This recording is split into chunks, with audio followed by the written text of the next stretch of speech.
राधे राधे दोस्तों, आज हम आपको सुनाएंगे नाग बना भाई और सौतेली माँ की कहानी।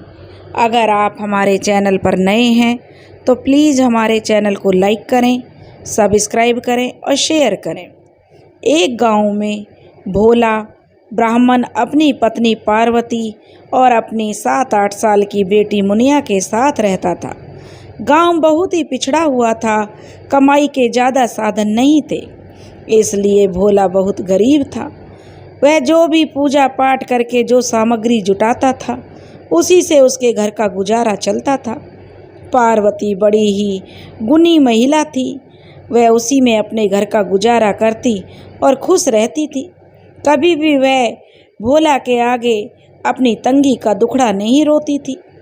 और धीरे धीरे पार्वती जो है बीमार रहने लगी। पैसे की तंगी के कारण सही से उसका इलाज नहीं हो पा रहा था। और एक दिन पार्वती मुनिया को भोला के हवाले छोड़कर जो है चल बसी। मुनिया बेचारी बाहर मोहल्ले के बच्चों के साथ खेल रही थी। जब उसने देखा उसके घर में लोगों की भीड़ लगी हुई है तो मुनिया खेलती कूदती अपने आंगन में आई और यह देखकर सहम गई कि उसकी माँ को बीच आंगन में लिटाया गया था।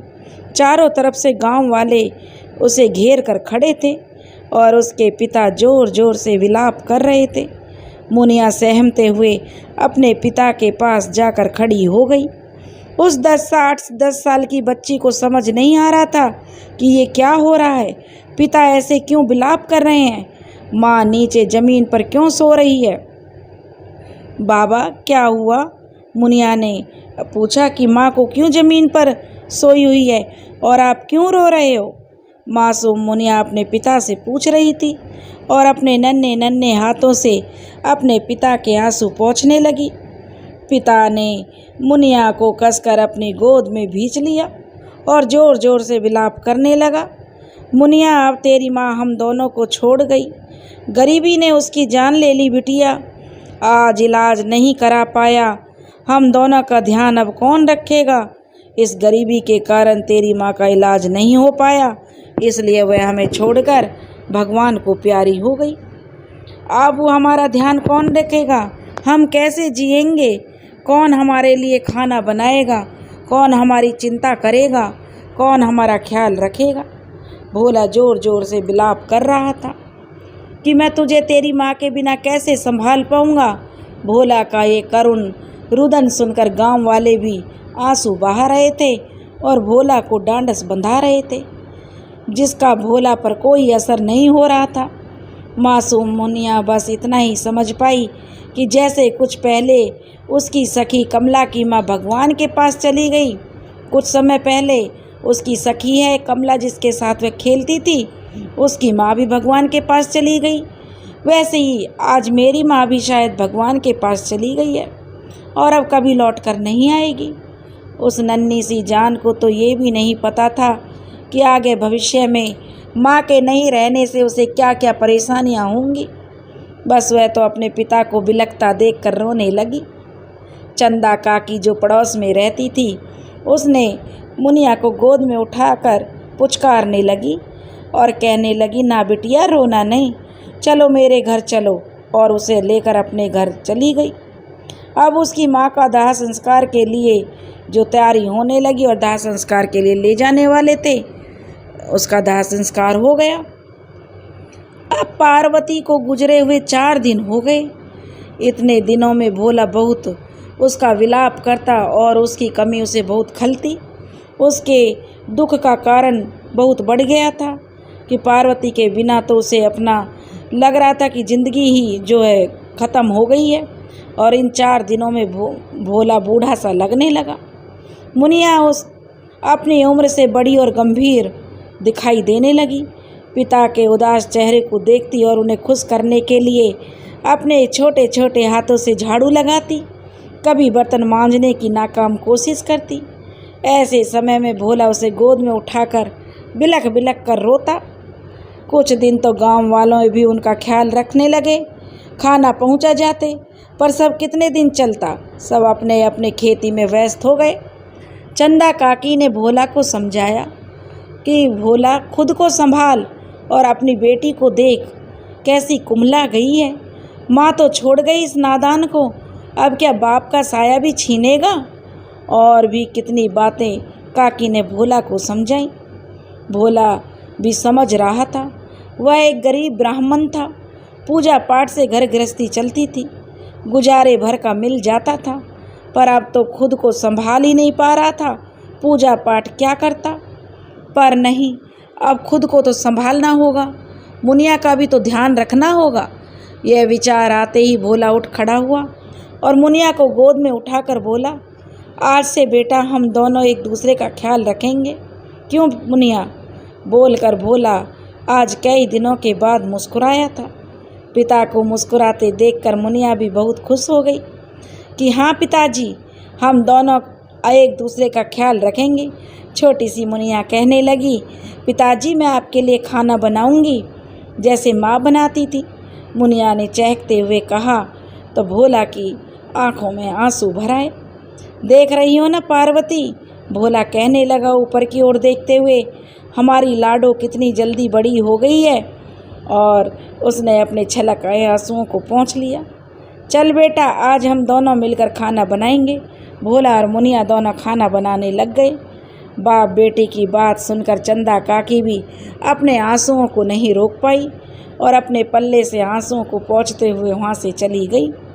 भोला और मुनिया मिलकर पूरी कोशिश कर रहे थे कि जिंदगी की गाड़ी पटरी पर लौट आए, पर इतने कम आमदनी में कभी कुछ कम पड़ जाता तो कभी कुछ बिगड़ जाता। जाने पार्वती क्या जादू करती थी, जिंदगी में सब बराबर होता था। कमी तो तब भी थी पर कभी महसूस नहीं होने देती थी। पार्वती ने भोला अक्सर परेशान हो जाता था तो कभी रोटी जल जाती, कभी सब्जी में कुछ ज़्यादा कम हो जाता। कई दिन आंगन में झाड़ू भी नहीं लगती थी। अब पंडिताई करने भोला को कभी कभी दूसरे गांव भी जाना पड़ता। रात हो जाती तो मुनिया का रो रो कर बुरा हाल हो जाता। एक दिन वो दूर के किसी गांव में विवाह कराने जाने वाला था और अगले दिन उसको लौटकर शाम तक ही आना था। वो चंदा काकी को कहने लगा कि काकी, मुनिया को एक दिन अपने पास रख लो। चंदा काकी ने उसे आश्वस्त किया कि भोला तो निश्चिंत रहे, मुनिया यहाँ बच्चों के साथ आराम से रह लेगी। अगले दिन शाम को भोला जब वापस लौटा तो उसके हाथ में ढेर सारी मिठाइयाँ, फल थे, पंडिताई में मिले थे और भी बहुत सा सामान था। चंदा काकी के दरवाजे से ही उसने बाहर से आवाज़ लगाई, मुनिया, ओ मुनिया, आजा बेटा, मैं लौट आया। देख तो मैं क्या क्या लाया हूँ अपनी बिटिया के लिए। उसे उम्मीद थी कि आवाज़ सुनते ही मुनिया दौड़कर अपने पिता से लिपट जाएगी, पर 2 बार आवाज़ देने पर भी मुनिया बाहर नहीं आई तो भोला खुद घर के अंदर चला गया। घर में कोई नहीं था। एक खटिया पर मुनिया बेसुध पड़ी थी। उसे ऐसे हालात में देखकर भोला के प्राण हलक में अटक गए। हाथ का सारा सामान जमीन पर बिखर गया और मुनिया के पास जाकर मुनिया को झंझोड़ने लगा, मेरी मुनिया, आंखें खोल बेटा, देख मैं आ गया, तेरा बाबा आ गया, उठ बेटा। उसने मुनिया को उठाना चाहा तो देखा बुखार से मुनिया का शरीर तप रहा था। भोला ने उसे गले लगाकर रोने लगा कि हे प्रभु, ये क्या हो गया, मेरी मुनिया को क्या हो गया। और वह विलाप करने लगा। पिता के गले लगकर मुनिया को थोड़ा होश आया और बेसुध सी आवाज़ में वह कहने लगी, बाबा तुम आ गए, तुम भी माँ की तरह मुझे छोड़कर गए बाबा। रोते रोते मुनिया की हिचकी बंध गई। तभी चंदा काकी लकड़ी का गट्ठर सर पर लादे हुए घर में आई और कहने लगी, अच्छा हुआ भोला तुम आ गए, कल रात से इसे ऐसा बुखार चढ़ा है जो ठंडी पट्टी रखने से भी नहीं उतर रहा। बस एक ही बात जो बड़बड़ाई जा रही है और एक ही बात इसके मुंह से निकल रही है, माँ की तरह बाबा भी छोड़ गए मुझे। बहुत समझाया था मैंने इसको कि कल बाबा आ जाएंगे, पर इसके मन में जो डर है वह निकल ही नहीं रहा था, क्योंकि माँ तो इसकी चली गई। इसे डर था कि कहीं मेरा पिता भी मुझे छोड़कर ना चला जाए। मुनिया पिता के गले लगकर सो गई थी। बुखार भी अचानक से कम होने लगा। ठीक है काकी, भोला कहने लगा, मैं इसे घर ले जाता हूँ। उदास होकर भोला ने कहा। तो आज उसे पार्वती की बहुत याद आ रही थी। एक माँ की तरह मुनिया के पास हर वक्त वह कैसे रह सकता था। आखिर जीविका चलाने के लिए तो उसे बाहर जाना ही पड़ेगा। कहने लगा, अच्छा काकी, बोलकर भोला उठने को हुआ तो काकी कहने लगी, सुनो भोला, एक बात कहूँ। अब पार्वती को गए 2 साल हो गए हैं। कच्ची पक्की गृहस्थी तो चल रही है, पर अपनी मुनिया को देख कैसी कुम्हला गई है। इन 2 सालों में बिन माँ की बच्ची तो कितना भी लाड लड़ा ले, माँ की कमी पूरी नहीं कर सकता। मेरी बात मान भोला, दूसरी शादी कर ले, तेरी गृहस्थी भी संभल जाएगी और मुनिया को माँ का साथ भी मिल जाएगा। भोला कहने लगा, काकी, ये क्या बोल रही हो तुम? क्या सौतेली माँ कभी अपनी माँ की जगह ले सकती है?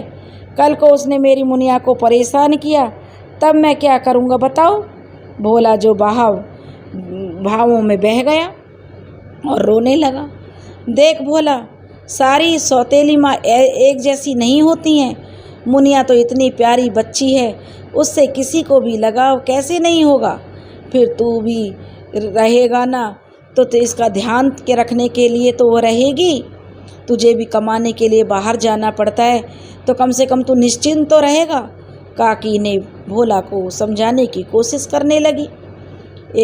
भोला कहने लगा, एक गरीब को कौन अपनी लड़की देगा काकी, और कौन लड़की खुशी खुशी एक 10-12 साल की बच्ची की माँ बनना चाहेगी। रहने दो काकी, ऐसे ही हम बाप बेटी का गुजारा हो जाएगा, भोला ने काकी से कहने लगा। काकी भी उनकी स्थिति देखकर दुखी थी। काकी दिल से चाहती थी कि एक घर संभालने वाली आ जाए और भोला की गृहस्थी और मुनिया को संभाल ले। काकी ने एक बार और कोशिश की भोला को समझाने की। कहने लगी, सुन भोला, ये कहावत तो तुमने सुनी होगी, बिन घर नहीं घर भूतों का डेरा। मेरी बात मान ले और मुनिया के लिए सही पर फिर से गृहस्थी बसाने का सोच ले, मुनिया के लिए माँ आ जाएगी। भोला भी शायद इन 2 सालों में टूट चुका था। आज मुनिया को इस हालत में देखकर उसकी हिम्मत हार गई। जैसा तुम ठीक समझो काकी, ढूंढ दो मुनिया के लिए एक अच्छी सी माँ। बोलते बोलते भोला अपने आंसू नहीं रोक पाया। काकी ने बड़े जतन से अब भोला के लिए लड़की देखना शुरू कर दी, लेकिन एक तो गरीब, दूसरा ऊपर से एक बच्चे की जिम्मेदारी सुनकर कोई भी अपनी लड़की देने को तैयार नहीं हो रहा था। काफ़ी दिनों बाद एक परिवार का पता चला काकी को, जिसकी लड़की के विवाह की उम्र निकली जा रही थी। उसका भी कारण गरीबी ही था। विवाह में दान दहेज देने के लिए कुछ नहीं था उन लोगों के पास। चंदा काकी ने वहाँ बात की और रिश्ता तय कर दिया। सादगी के साथ भोला और जो लड़की से शादी हुई उसका नाम कल्याणी था, दोनों का विवाह हो गया। कल्याणी दुल्हन बनकर भोला के साथ भोला के घर में आ गई। काकी ने ही सारी रस्में और नेक चार किया था।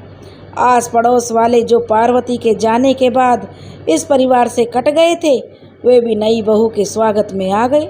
सच्ची कहते हैं लोग, गृहिणी के बिना घर ही सूना नहीं होता, आस पड़ोस भी सूना हो जाता है। गृहिणी होती है जो न सिर्फ अपने घर को संभालती है, बल्कि आस पड़ोस में भी बना कर रखती है। यह बात आज 2 साल बाद भोला को अच्छी तरह से महसूस हो रही थी। मुनिया की तो खुशी का ठिकाना ही नहीं था। अपनी नई माँ के आगे पीछे चिड़िया की तरह फुदकती डोल रही थी, कभी इधर कभी उधर, कभी जो माँ की गोद में आकर बैठ जाती। नई दुल्हन की मुँह दिखाई हो रही थी। मुनिया कभी माँ के गले में लटक जाती, कभी गोद में आकर बैठ जाती। गांव की औरतें भी उसके बाल हरकतों को देखकर खुश हो रही थीं। काकी भी अपनी आंखों से आंसू पोंछते हुए संतुष्ट हो रही थी कि आज उन्होंने एक नेक काम किया है, बिन माँ की बच्ची को एक माँ दिलाकर। रस्में ख़त्म हुई तो काकी ने मुनिया से कहा, चलो मुनिया, आज हमारे घर रहना, आज नई माँ को आराम करने दो।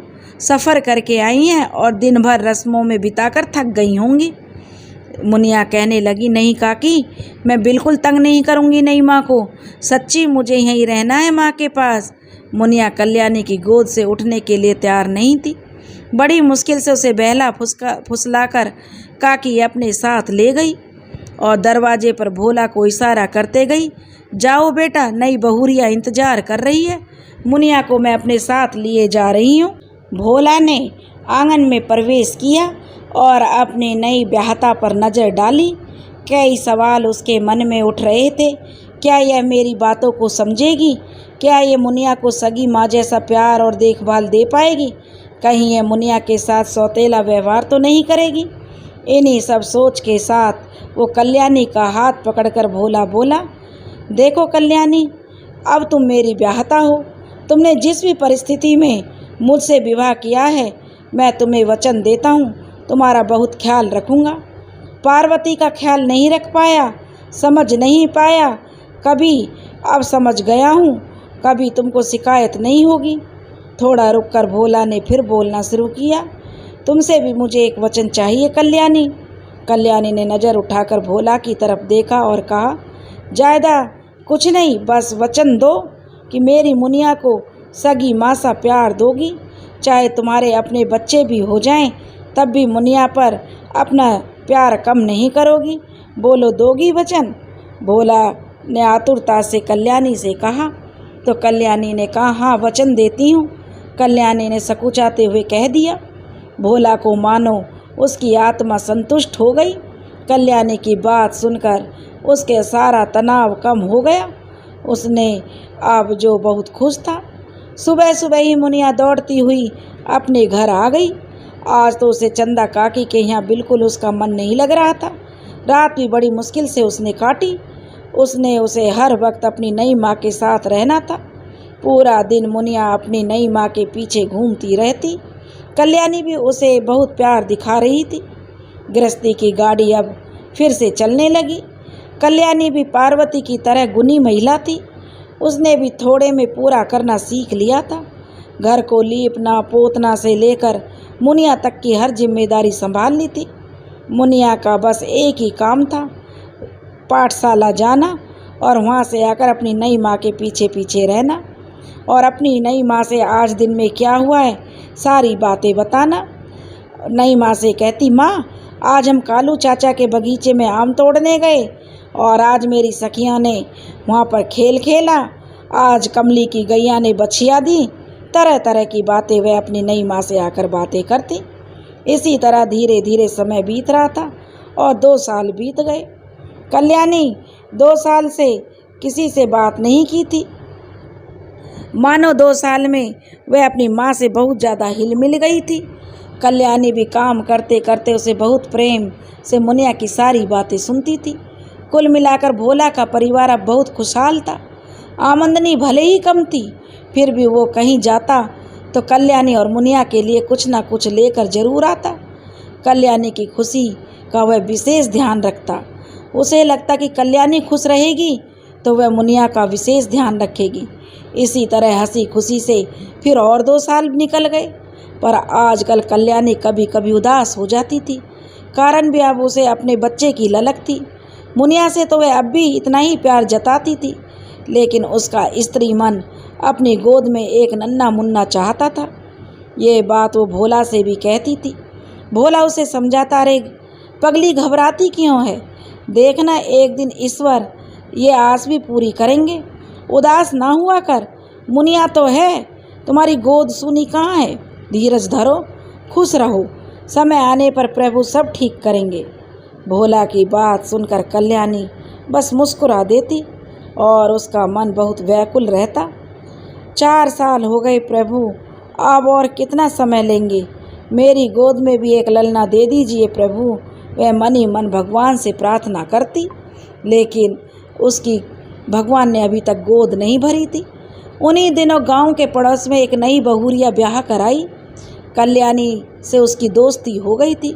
दोनों खाली समय में बैठकर बतियाती रहती। मुनिया भी अब 16 साल की हो चुकी थी। घर के कामों में कल्याणी की मदद कर देती। काम जल्दी निपट जाता तो पूरी दोपहरी कल्याणी और बिमला बैठी बैठी बतियाती रहती। एक दिन बिमला ने कल्याणी को खुशखबरी दी और लजाते हुए कहा कि वो पेट से है। कल्याणी सखी की खुशी में खुश तो हुई, पर अंदर से कहीं कुछ दरक गया। अभी उसके ब्याह को साल भर भी नहीं हुआ और उसकी गोद हरी हो गई, और मैं 4 साल से आस लगाए बैठी हूँ, भगवान मेरी सुनी नहीं रहे। विमला ने कल्याणी की उदासी उससे छिपी नहीं रही। उसने पूछ लिया, क्या बात है सखी, तुम खुश नहीं हुई? कल्याणी कहने लगी, अरे नहीं बहन, मैं तो बहुत खुश हूँ, सच में भगवान तुमको चांद सा ललना दे। बोलकर कल्याणी ने मुस्कुराने की कोशिश की। नहीं, कोई बात नहीं, जो तुम छुपा रही हो वो मुझसे नहीं छुपा है, विमला ने भी प्रेम से कहा। तो कल्याणी रो पड़ी। 4 साल हो गए बहन, अब तक गोद नहीं भरी मेरी। अपने इनसे भी कहती हूँ तो बोलते हैं सब प्रभु पर छोड़ दो, और ना जाने कब तक भगवान मुझ पर अपना आशीर्वाद बरसाएंगे। विमला थोड़ी चालाक थी। उसने कहा, कहीं ऐसा तो नहीं है कल्याणी, तुम्हारे पति अपनी बेटी के लिए दूसरा बच्चा लाना ही नहीं चाहते हो, ताकि तुम्हारा पूरा ध्यान मुनिया पर ही रहे? कल्याणी ने इसी तरह कभी सोचा नहीं था, लेकिन जब इंसान दुखी रहता है और कोई उससे सहानुभूति में बोला कोई बात भी बोल दे, चाहे बात गलत ही क्यों ना हो, तो वह भी सही लगती है। कल्याणी के मन में विमला की बात घर कर गई। ना चाहते हुए भी अब वह इसी दिशा में सोचकर बहुत परेशान रहने लगी। जाने अनजाने अब वह मुनिया से भी बेरुखी से पेश आने लगी। तब जब उसे झिड़क देती और सारे दिन काम में उलझाए रहती। मुनिया को भी कल्याणी का ये बदला हुआ व्यवहार समझ आ रहा था। कल्याणी भोला के सामने तो मुनिया से एकदम प्रेम से व्यवहार करती और पीठ पीछे बेरुखी जताती। मुनिया सब समझते हुए भी कुछ नहीं बोलती। उसे लगता बोलने से उसकी माँ और बाबा के बीच झगड़ा ना हो जाए। उसकी माँ खुश रहे, बाबा खुश रहे, इसलिए वह सब करने के लिए तैयार रहती जो कल्याणी उससे करने के लिए कहती। कल्याणी बोलती जो भी काम वह झटपट कर देती। भोला के सामने वो भी खुद को खुश रखती। ऐसे भी उसने अपने पिता सा धीर गंभीर स्वभाव पाया था। वह बहुत ही शांत और सुशील थी। इसी तरह दिन बीत रहे थे। कल्याणी की गोद में अभी तक नहीं भरी थी। विमला का मुन्ना भी 6 महीने का होने को आया। कल्याणी उसे गोद में लेकर बहुत खिलाती दुलारती, लेकिन इससे उसकी आत्मा तृप्त नहीं होती थी। उसके मुंह से एक ठंडी सांस निकल जाती। विमला उसका दुख जानती थी। एक दिन बोल गई, बहन, हो ना हो, इस मुनिया के यहाँ रहते तुम्हारी गोद हरी नहीं हो सकती। अब तो इसे ब्याह करके यहाँ से चलता करो, तभी कुछ हो पाएगा, तभी तुम्हारा पति तुम पर ध्यान देगा। यह बोलकर विमला तो चली गई, लेकिन कल्याणी के मन में जहर घोल गई।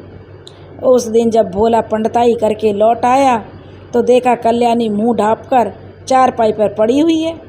उसने मुनिया से पूछा, क्या हुआ, तेरी माँ की तबीयत तो ठीक है? मुनिया ने कहा कि मुझे भी कुछ पता नहीं, माँ उससे बात ही नहीं कर रही, दोपहर से इसी तरह लेटी हुई है, खाना भी नहीं खाया है। भोला अब चिंतित हो उठा और कहने लगा, अरे भाग्यवान, क्या हुआ, कुछ तो कहो। भोला की आवाज़ सुनकर कल्याणी ने दूसरी तरफ करवट ले ली। बहुत मनुहार करने के बाद कहा, जब तक मुनिया का विवाह नहीं हो जाता वो अन्न जल नहीं लेगी, चाहे उसके प्राण ही क्यों ना निकल जाए। भोला बोला, अरे ये क्या बोल रही है तू? मुनिया की माँ, ऐसा भी कहीं कोई करता है?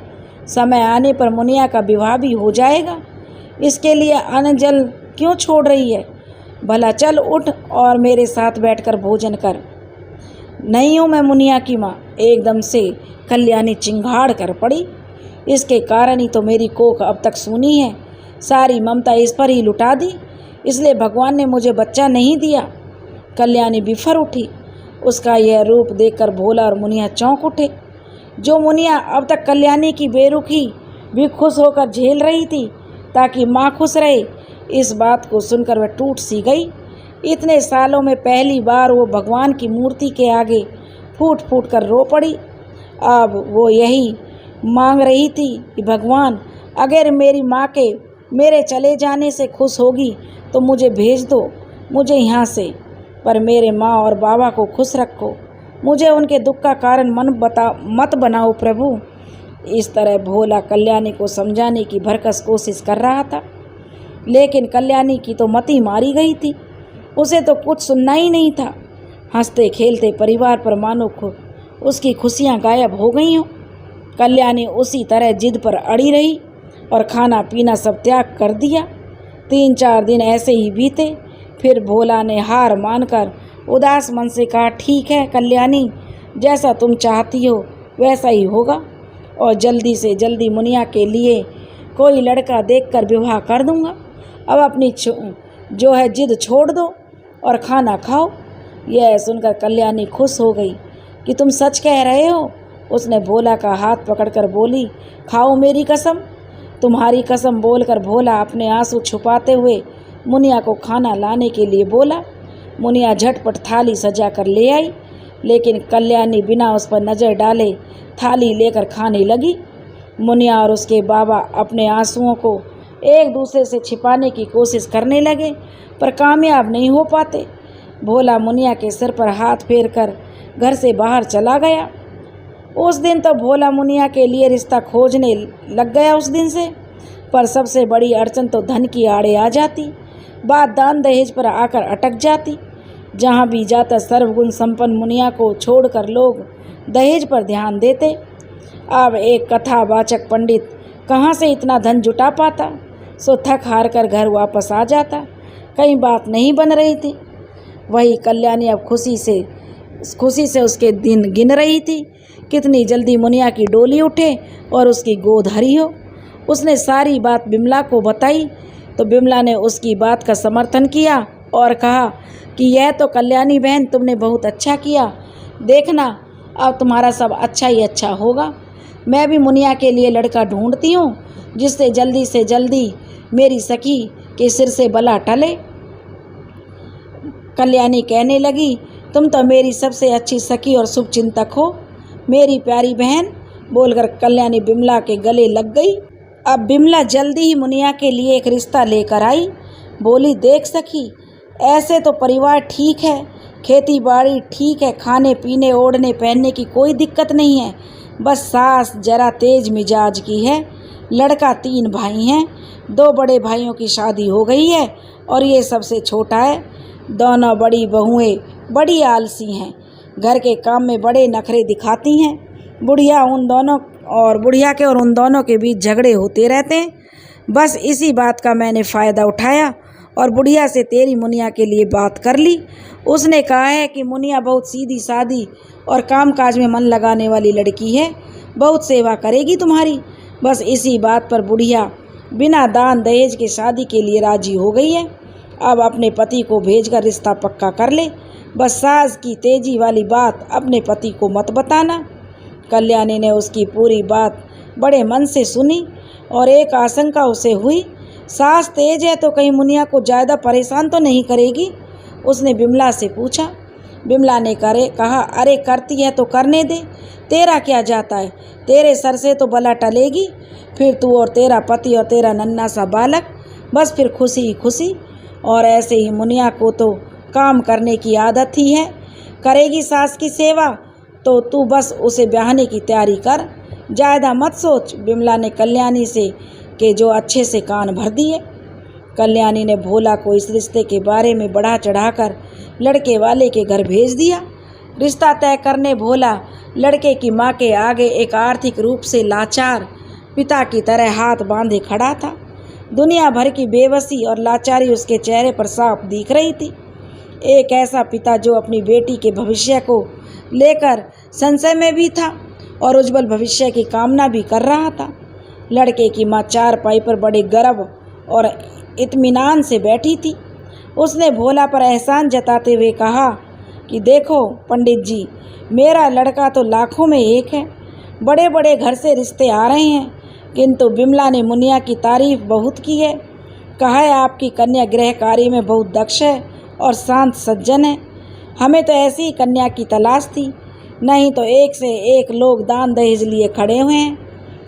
अब पंडित भोला कहने लगा कि यह तो जी आपका बड़प्पन है।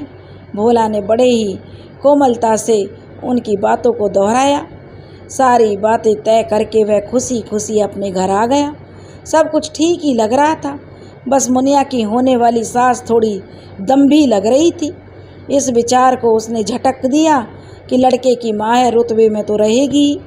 घर आकर उसने कल्याणी और मुनिया को जब यह बात बताई कि रिश्ता तय कराया, तो अगले महीने ही विवाह का शुभ दिन निश्चित हुआ। कल्याणी तो मन ही मन बहुत खुशी थी। उसको की खुशी तो फूला नहीं समा रही थी, लेकिन मुनिया बाबुल का घर छूट जाने की कल्पना मात्र से ही बहुत ही दुखी हो रही थी। खुद को उसने संभाला और ध्यान इस ओर लगा दिया कि अब माँ खुश रहेगी। क्या पता वो सच में उसकी खुशियों में बाधा हो, क्या पता उसके ये घर छोड़ दे, उसके लिए भगवान इस घर में एक भाई भेज दे। शादी की तैयारियों में कब कैसे वक्त बीत गया पता नहीं चला। चंदा काकी और गांव आस पड़ोस की बाकी औरतों ने भी इसमें हाथ बटाया। आखिर वो दिन भी आ गया जब मुनिया ब्याह कर विदा हुई। अपने बाबुल के आंगन से वे बहुत ही ज़्यादा रो रही थी। पिता से लिपट लिपट कर बहुत रोई, मानो अब कभी भेंट नहीं होगी। माँ के गले लगकर भी बहुत देर तक रोती रही। माँ, जाने अनजाने में अगर मुझसे कोई भूल हो गई हो तो मुझे क्षमा कर देना। अपनी मुनिया को कभी भूलना मत। लोक लाज का दिखावा करते हुए कल्याणी भी रो रही थी। आखिर मुनिया विदा होकर ससुराल आ गई। बड़ी जेठानी ने आरती उतार कर गृह प्रवेश कराया। बीच आंगन में मुनिया को बिठाया। गांव की औरतें मुंह दिखाई और दान दहेज में क्या मिला है देखने के लिए इकट्ठा हुई थी। घूंघट उठा तो सबने एक साथ मिलकर कहा, मिश्राइन, छोटी बहू तो बड़ी सुंदर चुनकर लाई हो। किसी ने कहा कि लक्षण अच्छे होने चाहिए, सुंदरता में क्या रखा है। तभी कहीं से तीसरी आवाज़ आई, दहेज में क्या लाई है छोटी बहू? अरे रूप रंग दिखाकर ही लूट लिया मिश्राइन को तो इसके पिता ने। चौथी आवाज़ के साथ सारी औरतें मिलकर जो एक साथ ठहाका लगाकर हंस पड़ी। मुनिया बेचारी लज्जा और दुख से मानो जमीन में गड़ी जा रही थी। तभी मिश्राइन, जो मुनिया की सास थी, बोल पड़ी, चलो चलो, ज़्यादा बातें ना करो। तुम सब क्या क्या दहेज में लाई थी जो खी करके दांत निपोर रही हो? देख लिया बहू को तो चलो नाश्ता पानी कर लो। सब जानती थी कि मिश्राइन जुबान की बड़ी तेज है, ज़्यादा उलझे तो सबकी इज्जत उतार देगी। भलाई इसी में है कि चाय नाश्ता करो और अपने घर को चलो। फिर भी जहाँ महिलाएं हो वहाँ काना फूसी ना हो, यह तो एक अजूबा ही होगा। सब पल्लू में मुंह छिपाकर हंस रही थी कि छोटी बहू दहेज नहीं लाई तो मिश्राइन को गुस्सा हम पर ही उतर जाएगा, जैसे हमने यह विवाह कराया हो। एक ने कहा, अरे मेरी बात को गांठ बांध लो, बिना दहेज ब्याह कर लाई है तो इसके पीछे कारण जरूर होगा। बड़ी दोनों बहुएं तो मिश्राइन की काम चोर हैं, जरूर गरीब घर की उठाकर इसलिए लाई है कि अब घर में कोलू का बैल जैसा काम कराएगी। इतने सालों से तुम सब भी जानती हो मिश्राइन को अच्छे से। आप मुंह में जलेबी ठूसते हुए सब जो हंस रही थी। अगले दिन सुबह से ही छोटी बहू को काम पर लगा दिया गया। बड़ी और मंझली कोई ना कोई बहाना करके खिसक लेती, कभी मुन्ना रोने का बहाना तो कभी कमर दर्द का बहाना। छोटी बहू जो बड़े ही मन लगाकर काम करती। सास भी अब चैन की सांस ले रही थी कि घर के काम के साथ साथ छोटी बहू को एक काम और सौंप दिया गया। खेतों में काम करने वाले तीनों बेटों के लिए खाना अब छोटी बहू लेकर जाती। मंझली बहू जो दोबारा माँ बनने वाली थी तो उसे इस काम से भी छुटकारा मिल गया। बुढ़िया खाने पीने का इंतजाम खुद देखती थी। एक अजीब बात थी कि जो खाना बनाने का पात्र था उसमें वह खुद खीर बनाती थी और खुद ही परोसती थी। दरअसल वो एक विशेष पात्र बना हुआ था। वह कुछ इस तरीके से बनाया हुआ था, ऊपर से तो एक मुंह दिखाता और परंतु पात्र के अंदर दो भागों में बटा हुआ था। एक भाग में बुढ़िया अपने लिए और अपने बेटों के लिए खीर बनाती और दूसरे भाग में मट्ठा चावल नमक डालकर पकाती और अपनी बहुओं को वही खाने को देती। बहुएं उस बेस्वाद खाने को जैसे तैसे खाती। मौका देखकर बड़ी और मझली दोनों बहू छोटी बहू के कान भरती। सुनो छोटी, तुम भी इतना काम ना किया करो, ये बुढ़िया चैन से रहने नहीं देती हमें। बड़ी बहू फुसफुसाती तो मंझली भी हाँ में हाँ मिलाती। और क्या, देखो सब कुछ होते हुए भी इतना बेस्वाद खाना हमको खिलाती है, अपने और अपने बेटों को खीर खिलाती है। मेरे पति रोज आकर कहते हैं खीर खाकर आत्मा तृप्त हो जाती है। हमको तो नहीं मिला खीर अभी तक कभी खाने के लिए, पता नहीं बुढ़िया क्या जादू करती है। दोनों की बातें छोटी बहू सुनती पर कभी उन पर असर नहीं होता। वह उसी लगन से घर के काम करती रहती और सास की सेवा करती। उसे अब मायके में भी आस नहीं थी। बड़ी और मझली बहू के यहाँ से साल 6 महीने में कोई लेने आ जाता तो वो चली जाती। इस पर उसके घर से तो कभी कोई लेने आया ही नहीं। 2 साल बीत गए। अपने मन को वह कामों में उलझाए रखती। कभी कभी माता पिता की याद आती तो आंचल से आँखों के कोरों को चुपचाप पूछ लेती। 2 साल हो गए छोटी बहू को दोपहर का भोजन अपने पति और जेठ के लिए ले जाते हुए। अब बुढ़िया जब छोटी बहू को खाना देकर भेजती तो उसके होठों पर सिंदूर लगा देती, जिससे उसे लगता कि यदि बहू रास्ते में खाने की कोशिश करेगी तो बुढ़िया को पता चल जाएगा। छोटी बहू रोज़ खाना लेकर जाती और तीनों को खिलाकर वापस आ जाती। बुढ़िया उसके होठ पर लगे सिंदूर को देखकर संतुष्ट हो जाती, फिर तीनों बहुओं को खाना देती। उस बेस्वाद खाने को जैसे तैसे तीनों गले के नीचे उतारती। कुछ बोलने का साहस किसी में नहीं था, क्योंकि बुढ़िया के सामने बड़े ही चाव से वह खाना खाती थी। एक बार बड़ी ने बोलने की कोशिश की थी, अम्मा जी ने खाना तो बहुत बेस्वाद है, तो बुढ़िया ने उसके पूरे खानदान को तार दिया था। उसके बाद बड़ी बहू कुछ नहीं बोली। छोटी बहू रोज़ खाना ले जाती और तीनों भाइयों को उंगली चाट चाट कर खाते हुए देखती। एक दिन उसने मन में विचार किया, हमें तो खाना इतना बेस्वाद लगता है और ये तीनों भाई कितने प्रेम से खाते हैं, इतना स्वाद ले लेकर खाते हैं, ऐसा कैसे? बार बार अब उसके मन में यही सवाल उठता। एक दिन उससे रहा नहीं गया।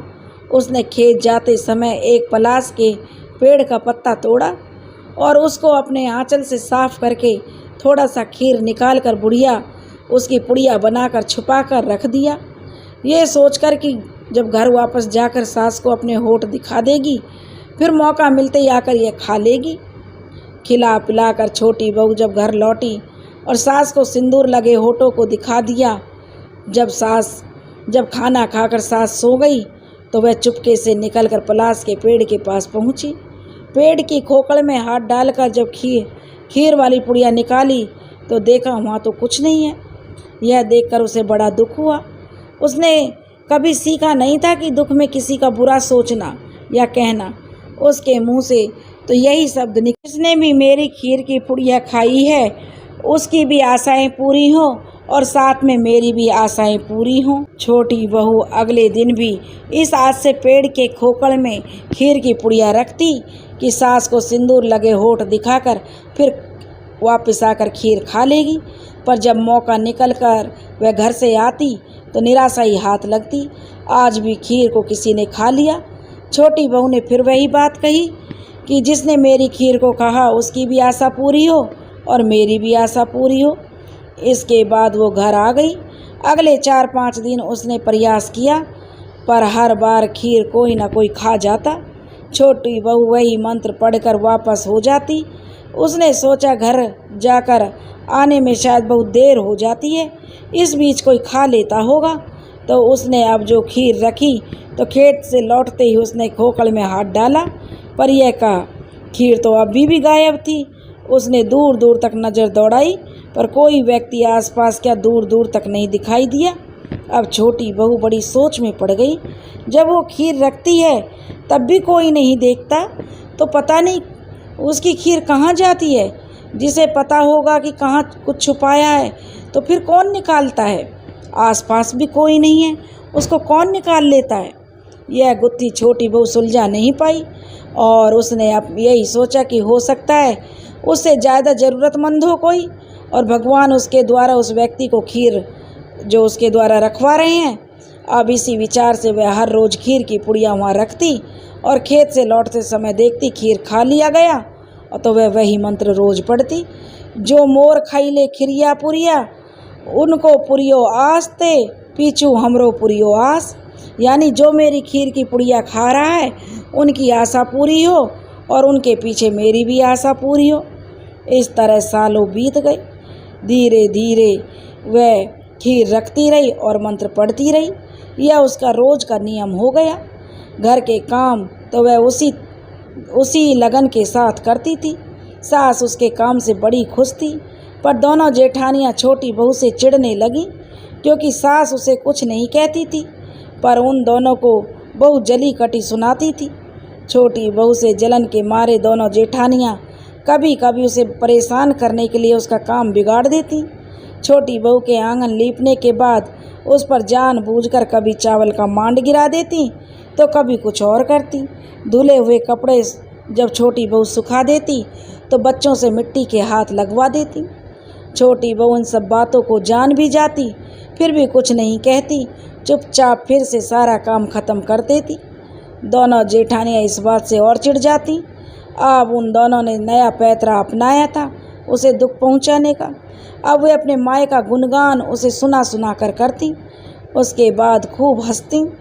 इसके तो मायके से कोई नहीं पूछता, कोई मिलने भी नहीं आता, भागी है अभागी। यह सुनकर छोटी बहू बहुत आहत होती, पर क्या कर सकती थी। खुद का ध्यान काम में लगाकर अनसुना करने की कोशिश करती। इसी तरह दिन बीत रहे थे। बड़ी बहू के बेटे का जनेऊ संस्कार था। उसके मायके से सब लोग आए थे। मंझली बहू के मायके से भी बहुत से लोग आए थे। नाई से खबर तो छोटी बहू के मायके में भी किया था, मगर कोई आया नहीं। छोटी बहू पूरे मनयोग से सारी तैयारियां मेहमानों की आबो भगत में लगी थी, मानो उसके ही बेटे का जो जनेऊ संस्कार हो। बड़ी और मंझली अपने परिवारों के साथ बातचीत में मशगूल थी। तभी छोटी किसी काम से उधर से गुजरी तो उसके कानों में आवाज़ पड़ी। मंझली बहू के पिता बोल रहे थे, छोटी बहू तो बड़ी गुनी है ना। इस पर मंझली ने जवाब दिया, काहे की गुनी है पिताजी, अभागी है। मायके वाले तो कोई पूछते नहीं, बाल बच्चा भी हुआ नहीं है, 12 साल बीत गए अब तक, तो क्या करेगी, इसलिए दिन भर काम में लगी रहती है। यह बोलकर मंझली बहू और उसके मायके वाले जोर से हंस पड़े। ये सबकी हंसी छोटी बहू का कलेजा चीर गई। उसे अपने अभागेपन पर बहुत रोना आया। सबके सामने तो उसने खुद को संभाल लिया और घर से निकल आई। आज इतने वर्षों की वेदना नदी के मुहाने की तरफ फूट पड़ी। आंसुओं का सैलाब रुक नहीं रहा था। रोते रोते वह उसी पलाश के पेड़ के पास पहुंच गई। उसका करुण विलाप खेतों में पसरे सन्नाटे को आज भंग कर रहा था। कहने लगी, भगवान क्या बिगाड़ा था मैंने किसी का, जो मेरे भाग्य में सुख नहीं लिखा। माँ का सुख न पिता का सुख न ससुराल में, इतना करने की बाद भी सबकी नज़रों का काटा ही हूँ। हे विधाता, क्या मेरे जीवन में ये ऐसे ही बीत जाएगा? क्या मेरे नसीब में कोई सुख नहीं है? 12 बरस हो गए, औलाद भी नहीं दिया। 12 बरस से दूसरों को आशीर्वाद देती आ रही हूँ। जो मेरी खीर खा जाता है उसकी आस पूरी हो, साथ में मेरी आस पूरी हो। हे प्रभु, क्या मैं इतनी बुरी हूँ कि मेरी आवाज़ आप तक पहुँचती ही नहीं? छोटी बहू का रुदन रुकने का नाम नहीं ले रहा था। बहुत देर तक वह उसी पलाश के पेड़ से लगकर रोती रही। शाम घिर आई, फिर वह घर आ गई। घर वाले सब पूछते रहे कि कहाँ गई थी, तो उसने बता दिया। कोई जवाब नहीं दिया कि ऐसे ही बाहर घूमने गई थी। आज उसका मन बिल्कुल टूट गया था। इधर नागलोक में नाग के 2 छोटे बच्चे अपनी माँ से कह रहे थे, माँ हमने आपको बताया था ना, पृथ्वी लोक में एक पेड़ की खोखड़ में हमें खीर मिलता है खाने को, और वो खीर बहुत स्वादिष्ट होता है। नागिन कहने लगी, हाँ पुत्र, बताया था। नाग देवी ने याद करते हुए कहा, तो हमने आपको ये भी बताया था ना कि वो औरत खीर रखती है, वो आशीर्वाद भी देती है और कहती है, जो मोर खैले खिरिया पुरिया, उनको पूरी करियो आस ते पीछू हमरो पुरियो आस। तो आज वो बहुत दुखी थी, हमने उसकी आवाज़ पूरी करनी चाहिए।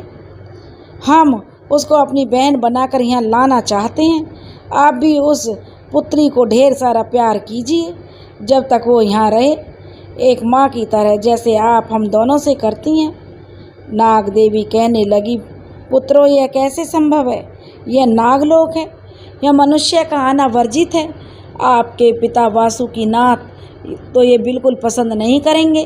कहीं ऐसा ना हो कि जिसे आप दोनों अपनी बहन बनाकर लाना चाहते हो उसके प्राण संकट में पड़ जाएं। नाग माता ने बच्चों को समझाने का प्रयास किया। माँ, आप अपनी दिव्य दृष्टि से देखिए कितने कष्ट पाए हैं बचपन से बेचारी ने, कितनी अच्छे हृदय की है। 12 वर्षों से हम उसका खीर खा जाते हैं, फिर भी वो कभी नाराज नहीं होती। बिना नागा रोज रखती है और आशीर्वाद भी देती है दिल से। तो हमें तो उसकी आस पूरी करनी चाहिए ना माँ। आप चाहे तो सब संभव है। पिताजी तो अभी सोने गए हैं और 6 महीने बाद ही उठेंगे। तब तक हम उसे अपने यहाँ रखकर मायका का सुख दे ही सकते हैं। दोनों बच्चे मनुहार करते हुए अपनी माँ के शरीर पर लोटपोट होने लगे।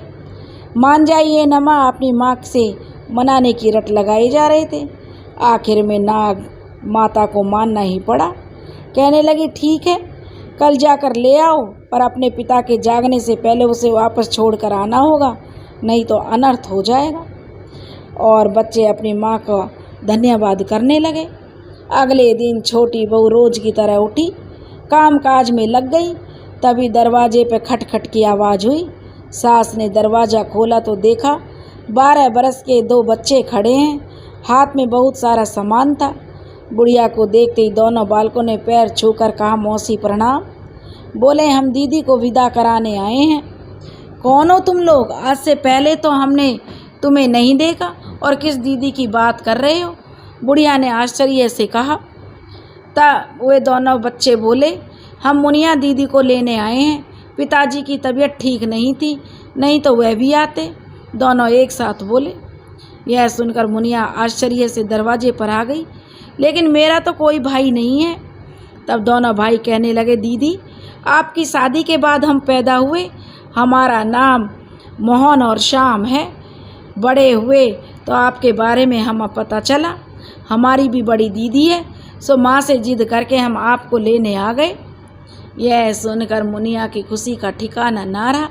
उसने मन ही मन भगवान को धन्यवाद किया और उसके बाद माँ की आस तो पूरी हो गई। बड़ी उम्मीद से उसने सास की तरफ देखा। सास भी उसकी मूक भाषा समझ गई और कहने लगी, जाओ कुछ दिन रह आओ मायके, आज इतने वर्षों बाद तुम्हें भाई लेने आया है। छोटी बहू ने खुशी से सास के पैर छुए और जाने की तैयारी में लग गई। तब तक सास दोनों बच्चों से उनकी कुशल क्षेम पूछ रही थी।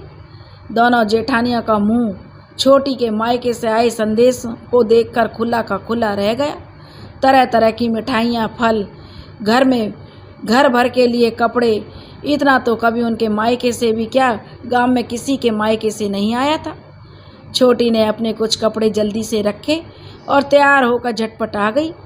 आज उसकी खुशी का ठिकाना नहीं था। दोनों भाइयों के साथ सभी को प्रणाम करके वह मायके के लिए चल पड़ी। दोनों भाई आगे आगे और वह पीछे पीछे चली जा रही थी। खुशी से कभी माँ के बारे में पूछती तो कभी पिता के बारे में। दोनों भाई भी जवाब देते चल रहे थे।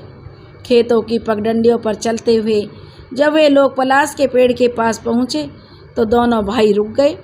मुनिया ने पूछा, भाई यहाँ क्यों रुक गए? तब श्याम और मोहन ने कहा, अभी बताते हैं दीदी। उसका इतना ही कहना था कि पलाश का पेड़ एक चमकती रोशनी में बदल गया। उस रोशनी की चौंधिया गई मुनिया की आंखें तो बंद हो गई। अब श्याम ने आवाज़ पर जब मुनिया ने आंखें खोली तो उसके आश्चर्य का ठिकाना नहीं रहा। इतनी सुंदर जगह तो उसने कभी नहीं देखी थी, ना कभी सुनी थी। ये कहाँ आ गए हम? दीदी, अब जो हम तुमसे कहेंगे उसे सुनकर घबराना नहीं। हम दोनों तुम्हारे सगे भाई नहीं हैं। हम तो वो हैं जो हर रोज़ तुम्हारी खीर खा जाते हैं, जिन पर तुम कभी भी गुस्सा नहीं करती बल्कि आशीर्वाद देती हो।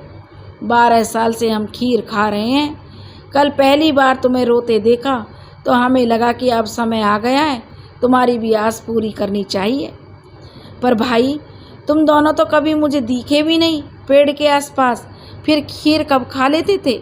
मुनिया ने बड़े आश्चर्य से दोनों नाग के बच्चों से कहा।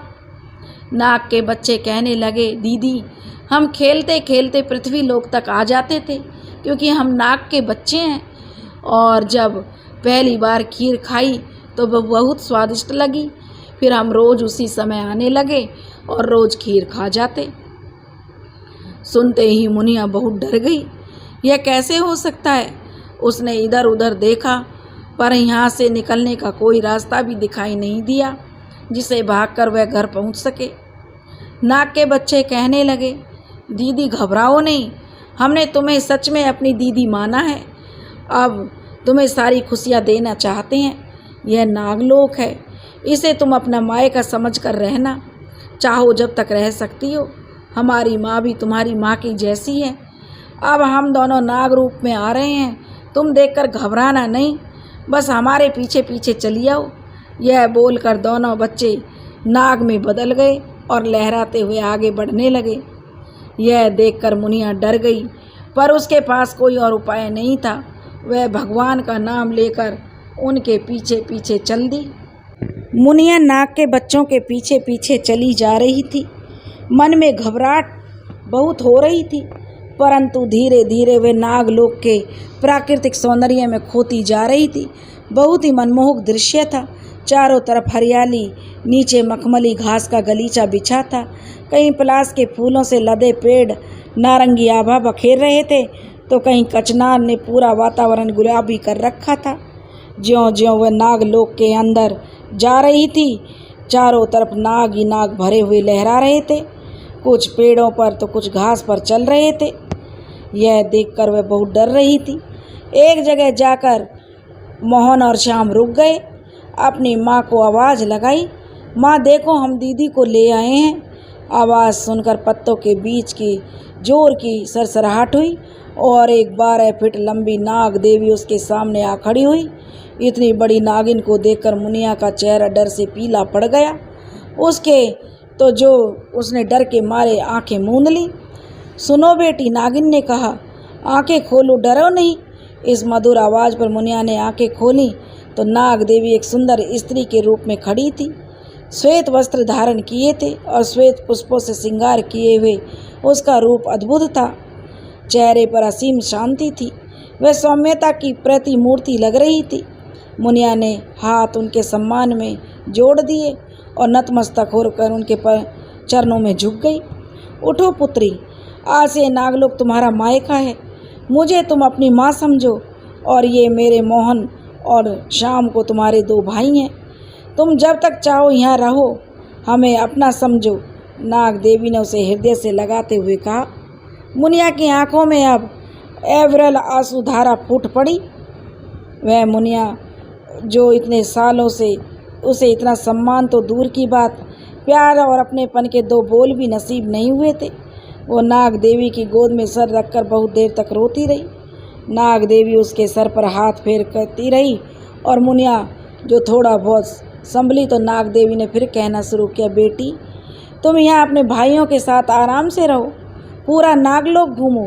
देखो एक बात का ध्यान रखना, कभी भी उत्तर दिशा में मत जाना, बस इतना ही ध्यान रखना। कहीं भी जाओ कोई समस्या नहीं है। मुनिया ने सहमति में अपना सिर हिलाया। मुनिया बहुत खुश थी यहाँ आकर। सुबह से शाम तक घूमती, कभी दोनों भाइयों से बातें करती, कभी नाग देवी के साथ लाड लड़ाती। इस तरह दिन बहुत खुशहाली से बीत रहे थे। एक दिन मुनिया ने नाग देवी से कहा, माँ मुझे यहाँ रहते हुए 2 महीने होने को आए, पूरा नागलोक भी घूम लिया। अब दिन भर खाली बैठे मेरा मन नहीं लगता, कुछ काम बताइए। नाग देवी उसकी बात सुनकर मुस्कुरा दी। यहाँ ऐसा तो कोई काम नहीं है बेटी जो तुम्हें बता सकूं, फिर भी तुम चाहती हो तो दूध उबालना और सभी नागों के बच्चों को समय पर दूध ठंडा करके दूध जो खाने के लिए दे देना। यह सुनकर मुनिया बहुत खुश हुई। बिल्कुल माँ, यह काम मैं सहर्ष कर लूँगी। सभी भाइयों को समय पर दूध का भोजन मैं उपलब्ध करवाऊँगी। अब रोज़ मुनिया एक बहुत बड़े कढ़ाई में दूध उबालती और उसे ठंडा होने पर सभी नाग बच्चों को दूध पीने के लिए देती। बाकी सब नागलोक के सुंदर वातावरण का आनंद लेती। ताज़े फलों से लदे वृक्ष, कल कल बहता दरिया, मखमली घास के बीच वह दिन भर चहकती रहती। एक दिन घूमते घूमते मुनिया को आभास ही नहीं हुआ कि वह उत्तर दिशा की तरफ चली गई, जहाँ आने के लिए नाग देवी ने मना किया था। उसे यह देखकर आश्चर्य लगा कि पूरे नागलोक के घास में मखमली है और यहाँ पर उगे घास बहुत ऊंचे ऊंचे झाड़ियों जैसे हैं। क्या इस तरफ कोई नहीं आता? क्या कोई साफ सफाई नहीं करता? यह सोचकर मुनिया वहाँ के घास उखाड़ना शुरू कर देती और आधा दिन बीत गया। घास की सफाई करते करते शाम ढलने को आई। फिर अभी भी काफ़ी बड़ा भाग बाकी था। अचानक मुनिया ने एक मुट्ठी घास जिस जगह से उखाड़ा, एक हलचल हुई और एक बड़ी सी आँख दिखाई दी जो किसी बहुत बड़े नाग की थी। मुनिया देखते ही डर गई और वहाँ से बेहताशा दौड़ने लगी। पीछे उसे महसूस हो रहा था कि कोई बहुत ही बड़ा सर्प करवट ले रहा है। घास में सरसराहट तेज हो रही थी। मुनिया डर के मारे पीछे मुड़कर भी देखने की हिम्मत नहीं कर पा रही थी और जी जान लगाकर दौड़ती हुई नाग देवी के पास पहुंची और सारी घटना कह सुनाई। ये क्या कर दिया बेटी तुमने? तुम्हें उस तरफ नहीं जाना चाहिए था।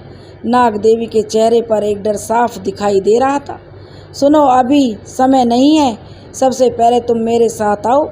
नाग देवी ने जल्दी से मुनिया को अपने पीछे जो बेलपत्र और फूलों के नीचे छिपा दिया और कहा बिल्कुल हिलना नहीं।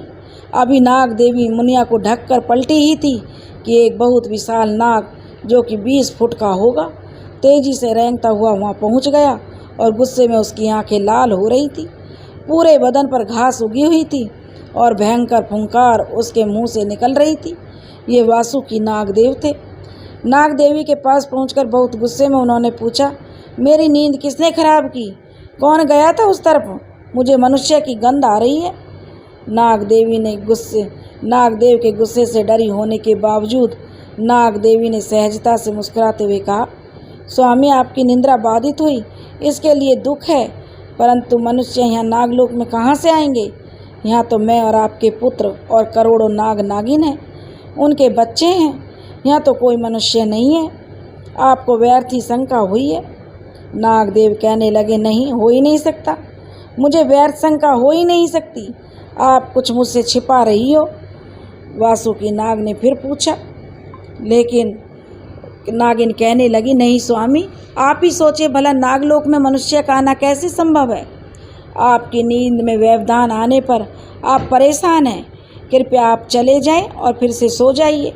अब मैं ध्यान रखूंगी कि आपकी नींद में कोई व्यवधान ना आए। आपकी निंद्रा में चलिए नाथ। यह बोलकर नाग देवी वासुकी नाग को फिर से उत्तर दिशा की ओर ले गई। वासुकी नाथ जो कि पुनः सोने का प्रयास करने लगे। उनके उठने में अभी 2 माह का समय और था। नाग देवी महल से लौट आई। महल में लौट कर आई और फूल और बेलपत्र के नीचे से मुनिया को निकाला। मुनिया बहुत ज़्यादा डर गई थी। रह रहकर उसे वासुकी नाग की जो आँख और विशाल शरीर याद आ रहा था। नाग देवी ने उसे शांत किया और समझाया कि अब उत्तर दिशा की तरफ कभी मत जाना, वहाँ वासुकी नागदेव अपनी निंद्रा पूरी कर रहे हैं। मुनिया बहुत डर गई। उसने अपनी सहमति में सिर हिलाया कि हाँ माँ, अब मैं उस तरफ कभी नहीं जाऊंगी। आज अनजाने ही चली गई थी, मुझे क्षमा कर दीजिए। नाग देवी बोली, कोई बात नहीं पुत्री, आज तो मैंने संभाल लिया, अब तुम निश्चिंत रहो, कुछ नहीं होगा। नाग देवी ने जो मुनिया का डांडस बंधाया। अगले दिन तक मुनिया की घबराहट कम नहीं हुई थी। घबराहट के कारण उससे काम भी ठीक से नहीं हो पा रहा था। सांपों के खाने का समय हो चुका था। दूध अभी तक ठंडा नहीं हो पाया था। सांप के छोटे बच्चे भूख से बिलबिलाकर बड़ी कढ़ाई के आसपास मंडरा रहे थे। इसी आपाधापी में सांप का एक छोटा बच्चा गर्म दूध के कढ़ाई में गिर गया। चारों तरफ अफरा तफरी मच गई। नाग देवी समझ गई कि अब मुनिया को यहाँ रखना उचित नहीं होगा। उसने अपने दोनों बेटों को बुलाकर कहा, बेटा, बहन को सुरक्षित उसके घर छोड़ आओ, जितनी जल्दी हो सके। फिर वो मुनिया की तरफ मुड़ी और एक दीपक देते हुए उससे कहा, बेटी, ये दीपक रखो और अपने घर जाने के बाद रोज़ शाम होते ही ये दीपक जला लेना। इसकी रोशनी में सारे काम करना। जहाँ भी जाना इस दीपक को साथ ही रखना। जब सोने लगोगी और जो मंत्र बता रही वही बोलकर दीपक बुझाना और सो जाना। दीप दिपहरा जाओ घरो, हीरा मोती भरे घरो। नाग बढ़े नागिन बढ़े, वासुकी राजा बाप बढ़े। वासुकी नाथ माए बढ़े, शीत बसंत भाई बढ़े। जैकरो देख लो खाइयो खीर, पहरियो चीर। रहा पिटारे मुझ पे दीप, अर्थात हे दीप, अब तुम घर जाओ और मेरे घर को हीरे मोती से भराओ। नाग और नागिन बढ़े, वासुकी राजा पिता बढ़े, वासुकी आइन में माँ बढ़े, मेरे दोनों भाई सोहन, श्याम और मोहन बढ़े, जिनका दिया खीर खाती हूँ, कपड़े पहनती हूँ, उसी आंचल से ये दीप बुझाती हूँ। ये सीख कर नाग देवी ने मुनिया को अपनी बेटी की तरह धन धान्य से परिपूर्ण कर दोनों भाइयों के साथ रवाना कर दिया। इस अफरा तफरी में वासुकी नाग की आँख खुल गई। वो फिर मनुष्य गंध कहते हुए महल की तरफ गुस्से में फुंकारते हुए आ रहे थे। महल पहुंचकर उन्होंने फिर से पूछा, ये मनुष्य गंध कहाँ से आ रही है? देवी, आप जरूर कुछ छिपा रही हो मुझसे। तब नाग देवी ने कहा, नहीं स्वामी, भला नागलोक में मनुष्य गंध कहाँ से आ सकती है? आप यकीन माने, यहाँ कोई मनुष्य नहीं है, मैं ही हूँ, अपने बच्चे हैं और कोई नहीं है यहाँ। नाग देवी ने बात संभालने की कोशिश की, परंतु वासुकी को यकीन नहीं हो रहा था। वो पूरे महल में उस मनुष्य गंध का पीछा करते हुए ढूंढ रहे थे। इधर सी जो मोहन और श्याम ने मुनिया को सकुशल उसके ससुराल पहुंचा दिया।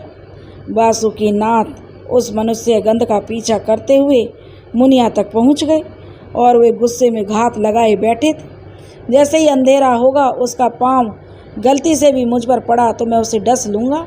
इसकी हिम्मत कैसे हुई नागलोक में आने की, मेरी नींद खराब करने की? इसके कारण नाग देवी ने मुझसे बात छिपाई। जैसे ही सांझ हुई, मुनिया ने दीपक जलाया, हर काम उस दीपक की रोशनी में करने लगी। वासुकी नाग इसी फिराक में उसके पलंग के नीचे छिप गए कि जैसे ही दीपक बुझाएगी और अंधेरे में मुझ पर पाँव रखेगी, मैं इसे डस लूँगा। मुनिया जब सारे काम खत्म करके सोने आई तो पलंग पर बैठकर उसने नाग देवी द्वारा सिखाया हुआ मंत्र पढ़ा। दीप दिपहरा जाहो घरो, अपने हीरा मोती भरो घरो, नाग बढ़े नागिन बढ़े, वासुकी राजा बाप बढ़े, वासुकियान माए बढ़े, शीत बसंत भाई बढ़े, जेकरो देख लो खेइयो खीर पहरियो चीर, राह पिटारी मूजियो दीप, और दीप बुझाकर सो गई। वासुकी नाग आश्चर्य में पड़ गए। मैं इसे डसने आया हूँ और यह मेरे पूरे परिवार को आशीर्वाद दे रही है। अच्छा कोई बात नहीं, कल मैं इसे ज़रूर डस लूँगा। अगले दिन तक वासुकी नाग इस आशय से वहाँ छुपे रहे कि मनुष्य गलती करे तो वह उसे डस ले।